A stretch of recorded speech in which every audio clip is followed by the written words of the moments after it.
So we try to cover two things that it may come as a long question during your clinical examination also. So we will try to cover the both aspect, one the clinical aspect and the theoretical aspect. So jaundice, there is difference between the jaundice and hyperbilirubinemia. That is, the jaundice also many times called as icterus. When we mention in the clinical examination, the icterus is present or not. So jaundice means this yellowish discoloration of the skin or the body, that may include the sclera and the generalized skin. So this is the yellowish discoloration of the skin, that is called the jaundice, but that doesn't mean that it is due to hyperbilirubinemia.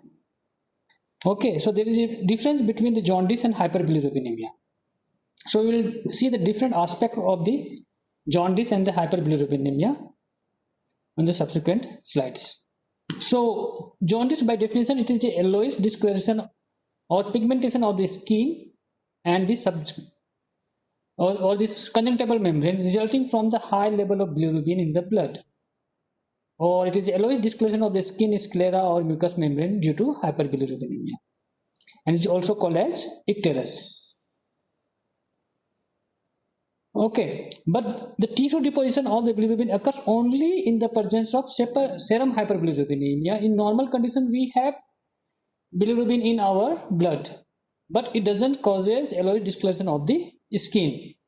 It's only happen when there is hyperbilirubinemia, and we will discuss later on how much hyperbilirubinemia is required to cause jaundice. And it is one of the manifestation of liver disease, or less often a disorder of the blood, that is the hemolytic disorder, they will also call as hemolytic anemia, or itself a disorder of bilirubin metabolism, where either conjugation doesn't take place in the proper way, or the bilirubin is not taken by the hepatocytes in the proper way, or the bilirubin disposal from the body is impaired. That can lead to hyperbilirubinemia. So when we have been asked to examine for the jaundice, so we have to remember some sites that has to be examined during the examination of icterus. So always examine the patient in the natural daylight, as it is difficult to detect mild jaundice in fluorescence lighting, like this tube light we have in indoor. So that may cause some problem in detecting mild amount of the jaundice, or you are using this orange light or something. So it is become very difficult to recognize jaundice in presence of this artificial light. So it is always advisable to examine the patient in natural daylight. Okay, and while examining a patient for the icterus, remember one more important thing is that never throw light on the eyes to examine for the jaundice. So during the examination of oral cavity, we put the torch light, or nowadays with the help of the mobile light also we sometimes examine the oral cavity. But for the examination of jaundice, never throw light on the eye. So these things has been noticed, especially when you will face for the long case or clinical examination, the bedside clinics. Then comes to the site of the examination. The first site you have to examine is the sclera, that is called the scleral icterus. Then the underneath of the tongue, then the soft palate, then the palm and sole, then generalized body skin. So remember this sequence also. Okay, so you cannot detect a jaundice if it is mild in the general body skin or palm or the sole. So the first area where it will be appear is the conjunctival membrane, and it will be examined as a scleral icterus. So for examination of the scleral icterus, you have to retract the upper eyelid in upward direction and ask the patients to look in downward direction, or to look at the tip of the nose. So that will bring down the cornea in downward direction, and it will, just you can see from the picture, you will have a better access to the upper part of the sclera. and the upper part of the sclera that is not usually becomes dirty. This exposed part of the sclera maybe becomes dirty, and you will have this wrong impression of yellowish discoloration of the sclera. So it is the how we examine a patient for the scleral icterus. So retract the upper eyelid in upward direction. Ask the patients to look in downward direction or toward the tip of the nose. Then notice for any yellowish discoloration of the upper part of the sclera. And why is the sclera is very specific for the jaundice? The reason is that it contains high elastin in the sclera, and elastin has a great affinity to the bilirubin. So the bilirubin having the high affinity to the scleral elements like the elastin, because of that this sclera will be the first site where you can detect the jaundice even in the mild cases. And remember one more thing, that the presence of the scleral icterus indicate that the serum bilirubin is at least 51 micromole per liter, that in Indian standard it comes as 3 milligram per deciliter. So to appear in the sclera or to appear as a scleral icterus, the bilirubin level must go beyond 3 milligram per deciliter. And at the same time, the sclera is the first area to be affected by the hyperbilirubinemia. So below 3, patients may have the hyperbilirubinemia because the normal bilirubin is up to 1 milligram per kg body, up to 1 milligram per deciliter. So between 1 to 3, there will be hyperbilirubinemia. It is not the normal bilirubin, but clinically will not get the sign of jaundice. So that's we call it as latent icterus or subclinical jaundice. Okay, subclinical hyperbilirubinemia. Sorry. Okay, because here the bilirubin will be high, there will be hyperbilirubinemia, but clinically not detectable on examination. So, and this level is from 1 to 3 milligrams. Usually at 3 milligram, you can detect the scleral icterus. Now the second is the site is the undersurface of the tongue. So you can see here how we examine for the icterus on the undersurface of the tongues. Ask the patients to open his or her mouth and roll up the tongues in upward direction. Examine the undersurface of the tongue, that is the sublingual mucosa, and also the palate. There is a hard palate and soft palate. Remember, it is very difficult to examine the icterus on the dorsum of the tongues because most of the times it may be the coated, or because of the food particle or dry tongues you will not able to assess that. But the undersurface of the tongues, it is quite easy to detect the hyperbilirubinemia or detect the icterus. But at the same time, it will not be that easy to detect the icterus in hard palate or the soft palate. So these are the site for the examination of icterus in the head region, head and neck region. That is the first the sclera, then the undersurface of the tongue, then the hard palate, then soft palate, then comes the palm and sole. So when the bilirubinemia goes on increasing or it goes beyond 5, then you may start getting the hyperpigmentation of the palm and sole also. So once you get the pigmentation over the palm and sole, that means the bilirubin is quite high, or the hyperbilirubinemia is quite severe. It is not the mild. And usually in case of hemolytic jaundice, you will not get hyperpigmentation of the sole and palm because there the hyperbilirubinemia is not beyond 5 milligram per deciliter. Okay, so if you are getting the hyperbilirubinemia that affects the palm and sole, that means it is not a hemolytic jaundice, you are dealing with something else. Then the generalized body skin. So once the bilirubin is too high, then you may get generalized discoloration or generalized yellowish coloration of the whole body. Then many times over the skin you will may get the scratch mark because hyperbilirubinemia, obstructive jaundice causes this pruritus, and this category of patient or this type of patients have a tendency to scratch the body. So the scratch mark is quite common in case of hyperbilirubinemia. Now coming to the states of the jaundice. So you might have heard this lemon yellow tinge or orange color or greenish yellow. So Here I try to just give an example of this lemon yellow. Lemon yellow, you know only what is lemon yellow.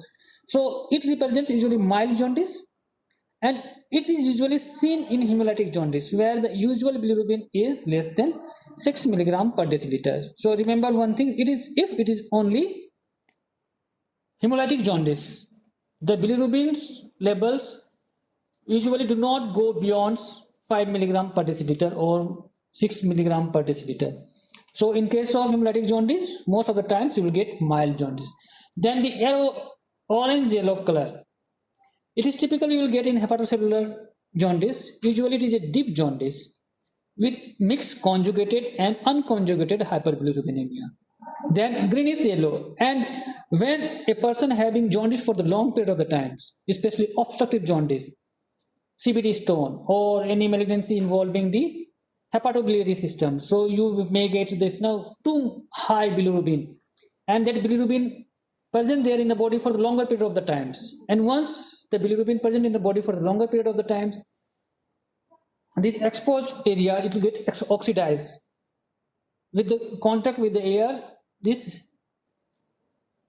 long-standing jaundice gives rise to greenish yellowish tints due to conversion of bilirubins to biliverdin, and this greenish tints is because of the biliverdin. So remember, if it is lemon yellow, you will get in the mild jaundice. Orange, it represents deep jaundice, and the greenish yellows usually represents long standing jaundice, and that also represent the deep jaundice. Then if you face or you got a case having this yellowish discoloration of skin, remember that all the yellowish discoloration of the skin doesn't mean the patient is having jaundice, means having hyperbilirubinemia. So not all yellowing of the skin is jaundice. Jaundice means yellowish discoloration of the skin because of hyperbilirubinemia. So the causes of yellowish discoloration of skin are hyperbilirubinemia. This is a classical jaundice. Then carotenoderma, when the people takes too much of the carotene, they can have this yellowish or orange discoloration of the skin. Then we will later on discuss how to differentiate the keratoderma from the hyperbilirubinemia. Then some drugs may causes yellowish discoloration of the skin, and the common one is quinacrine. This drug is now not commonly used, but previously it was used for the malaria. Then the excessive exposure to phenol also sometimes cause yellowish discoloration of the skin. So carotenoderma is yellowish color imparted to the skin of healthy individual. They do not have any liver problems. They are healthy individual who ingest excessive amount of vegetable or fruit that contains carotene, such as carrot, then leafy vegetable, squash, then peach and orange. And classically, these patients do not have yellowish discoloration of the sclera. In jaundice, you will get yellowish discoloration of the sclera, and there is uniform distribution of the discoloration all over the body. Whereas in keratoderma, the pigment is concentrated on the palm, sole, forehead, nasolabial fold. And carotenoderma can be distinguished from the jaundice by sparing of the sclera. So classically, in jaundice, the first site to be involved is the sclera, but carotenoderma, classically they do not involve the sclera. So sclera will remain white. So you can see in the picture, this sclera is remain white, but rest, this palm, face, forehead, they have yellowish discoloration. Now latent jaundice. So normal serum bilirubin concentration are between 0.2 to 0.9 milligram per deciliter in 95% of the normal individual. Okay, so some people may have more than that, little bit, but usually 95% of the normal individual, they have the bilirubin 0.2 to 0.9 milligram per deciliter. So, and clinically, jaundice is detectable when the serum bilirubin is at least 3 milligram per deciliter. So serum bilirubin between 1 milligrams to 3 milligrams is though high, not detectable on clinical examination. That's why we call it as latent jaundice. Okay. So remember the definition of latent jaundice. So in brief, something about the bilirubin productions, from where the bilirubin comes.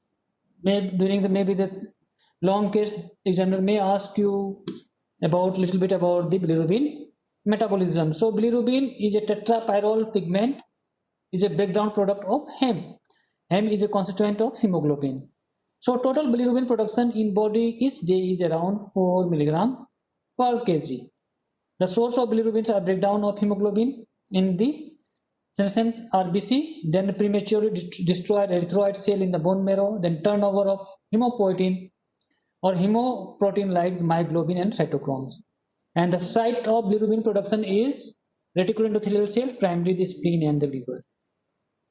So in hemolytic anemia, it's obvious that this tissue have to work hard, because this is the site for the damage of RBC, and thus you may get enlargement of the hepatocyte, enlargement of liver and spleen in case of hemolytic anemia. So the source of bilirubin is prematurely destroyed erythroid cells in the bone marrow, breakdown of hemoglobin in the senescent RBC. They contribute around 80 to 85% of the total bilirubin. Okay, then some from the myoglobin, then the hemoprotein, cytochrome. So the total bilirubin production per day is 4 milligram per kg per day. So then the bilirubin transportation and conjugation, remember, because lots of congenital diseases that affect the bilirubin metabolism can lead to hyperbilirubinemia. So bilirubin from the endoreticulaendothelial cells are virtually insoluble. To become soluble, they have to be bound non-covalent to the albumin. Then it is conjugated in the unconjugated bilirubin bound to albumin is transported to the liver, and the liver, after entering the hepatocyte in endoplasmic reticulum, the bilirubin is made aqueous soluble by conjugation to glucuronic acid and aryl bilirubin, monoglucuronide and diclonide. And these conjugated bilirubins are water soluble. Remember, these conjugated bilirubins are water soluble. And it is important when we will differentiate the bilirubin hyperbilirubinemia into conjugated and unconjugated hyperbilirubinemia. And these conjugated bilirubin excreted in the bile drain into the duodenum and pass unchanged through the proximal small bowel. Okay, so and then it is this unconjugated bilirubin excreted in the bile goes to the duodenum and pass unchanged through the small bowel. Then when the conjugated bilirubin reaches the distal ileum and colon, it hydrolyzes to unconjugated bilirubin by bacterial beta-glucuronidase. And the unconjugated bilirubin from the gut reduced by the normal gut bacteria to form a group of colorless tetrapyrrole called the urobilinogen and other products. And almost 80 to 90% of these products are excreted in the feces, either unchanged or oxidized to the urobilin. Okay, and the remaining 10% are goes back to the enterohepatic circulation and enterohepatic recycling. So if you see this picture, you can see here, so almost this in the distal ileum and the colon, conjugated bilirubin hydrolyzed to unconjugated bilirubin by bacteria beta-glucuronidase, and this unconjugated bilirubin is reduced by normal gut bacteria to form a group of colorless tetrapyrrole called urobilinogen and other products. And 80 to 90% of the urobilinogen is excreted in urine, either unchanged or oxidized to orange derivatives called urobilin. And this urobilin gives color to the normal feces.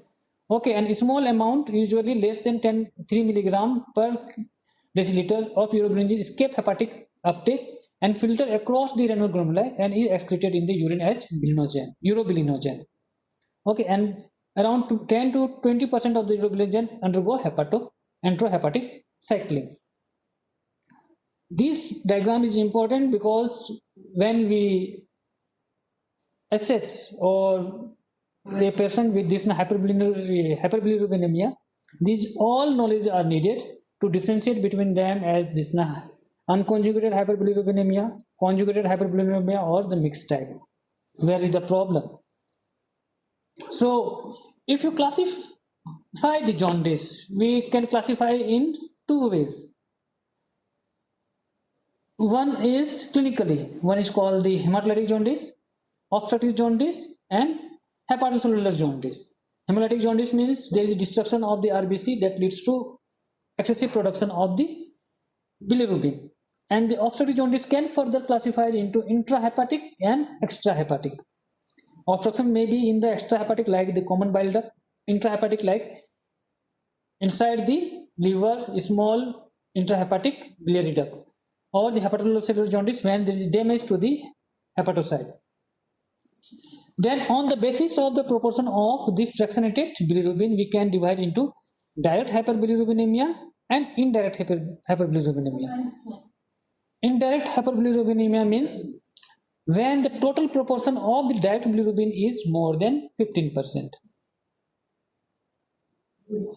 Okay, and indirect hyperbilirubinemia means when the direct bilirubin is less than 15%.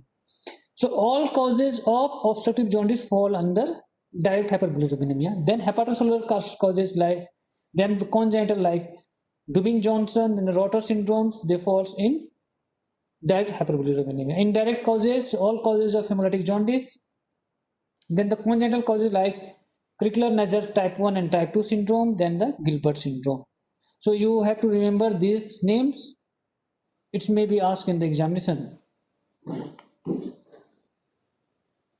So in hemolytic jaundice, what happens?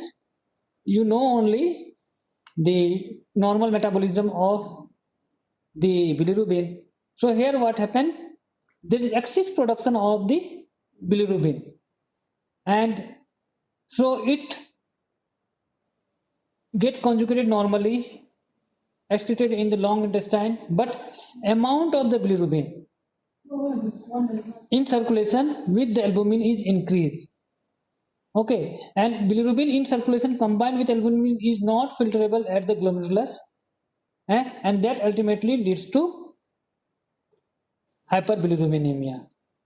So in unconjugated in hemolytic jaundice, all the metabolism is okay, but it overwhelms the capacity of the body to handle the excessive amount of the bilirubin, and that is reflected back as increased amount of unconjugated bilirubin in the circulation, and that are bound to albumin, and these albumin bonds are not excreted normally in urine, so that's why we have hyperbilirubinemia.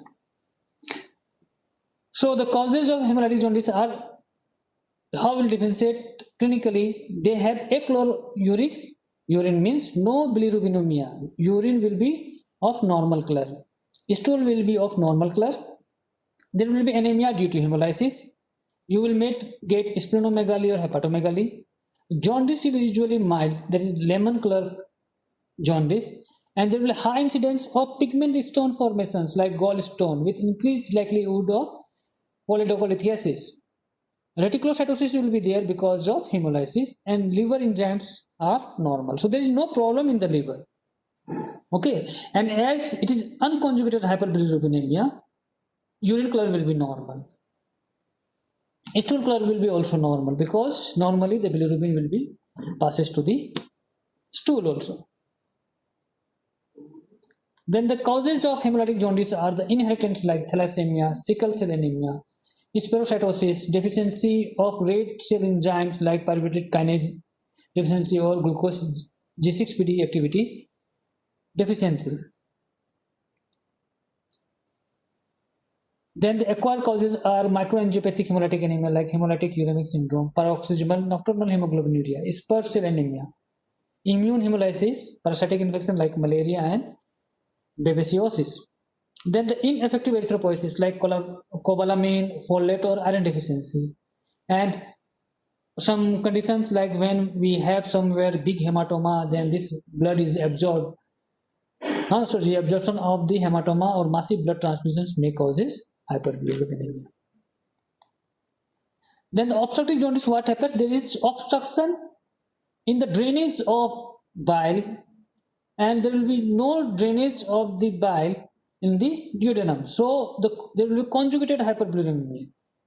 Liver is functioning normally, so there will be increased amount of conjugated bilirubin Okay, so conjugated bilirubin is blocked, excretion is blocked. So impaired bile excretion into the duodenum, increase in the circulation of conjugated bilirubin. And you know that conjugated bilirubin is water soluble, so there will be increased conjugated bilirubin freely filterable at the glomerular, causing bilirubinuria, and you will have dark urine. At the same time, as this normal bilirubin is not excreted in the large intestine, so you will get pale or clay colored stool.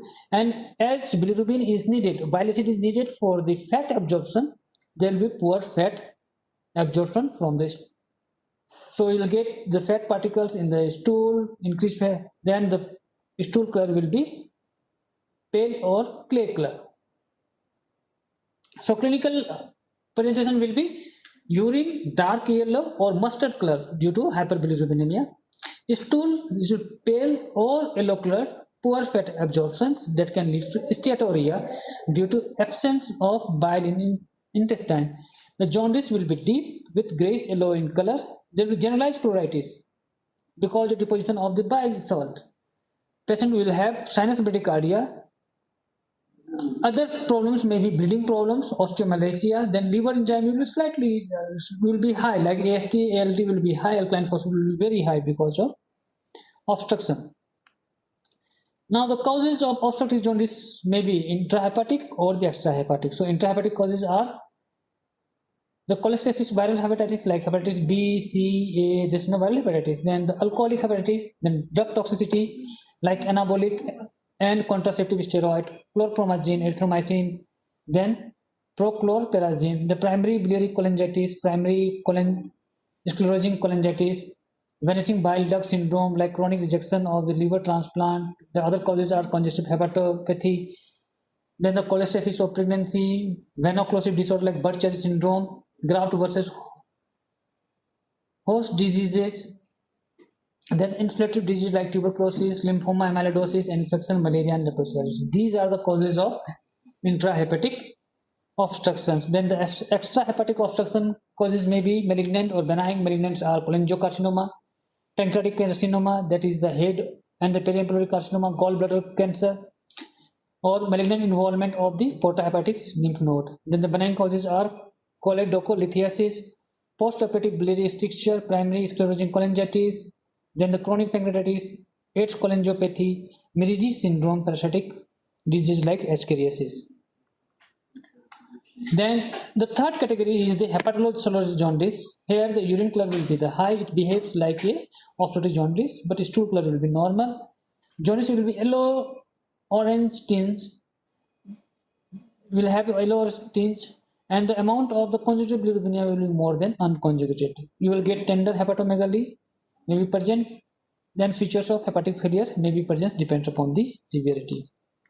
The causes are again the hepatitis due to the virus like hepatitis A, B, C, D, E, then Epstein-Barr virus, cytomegalovirus, herpes simplex virus, then Wills disease, alcoholic hepatitis, chronic liver disease and cirrhosis, acute fatty liver of pregnancy, drugs, toxicity, the environmental toxicity, then the Wilson's disease and autoimmune hepatitis. These are the causes of hepatocellular jaundice.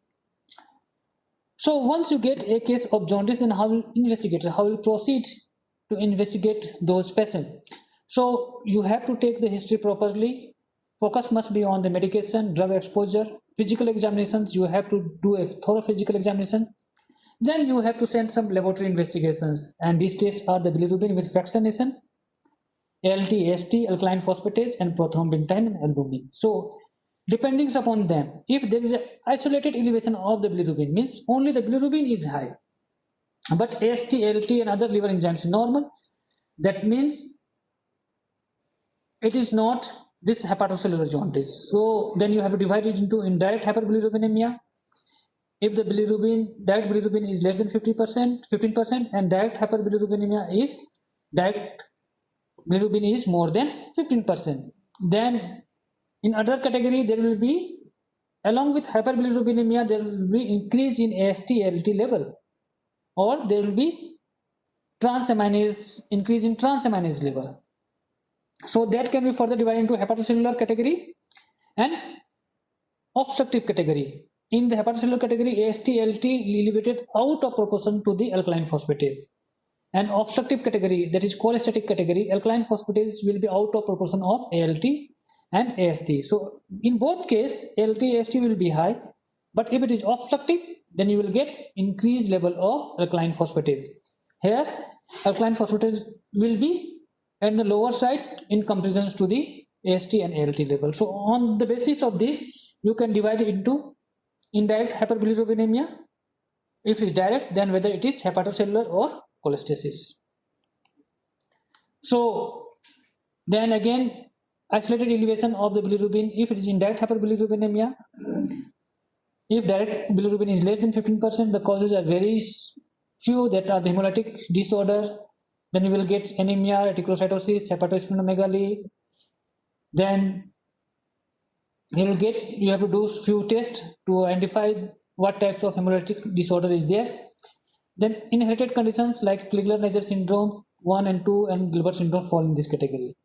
And only if there is direct hyperbilirubinemia but all liver enzymes are normal, then there are few cases only, few diseases are only that can causes this type of problems, and they are mostly the inherited, and this category falls are the Dubin-Johnson syndrome and the Rotor syndrome.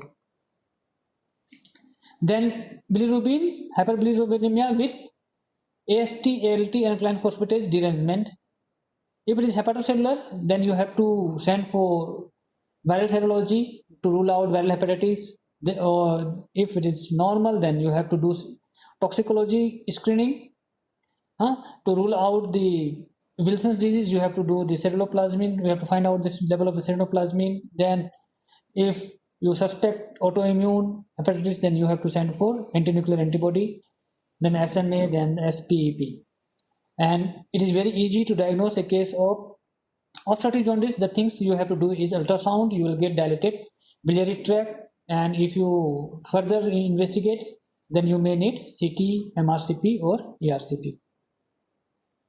So in this is in very short about the hyperbilirubinemia mechanism, how to do the clinical examination of case of hyperbilirubinemia, and what are the investigation, and what should be our approach to a case with hyperbilirubinemia or jaundice. Remember, jaundice may be asked as a long case in your examinations so that's why you should read thoroughly the jaundice and also how to do examination of a case of jaundice. So with this, I will stop here. Thank you very much.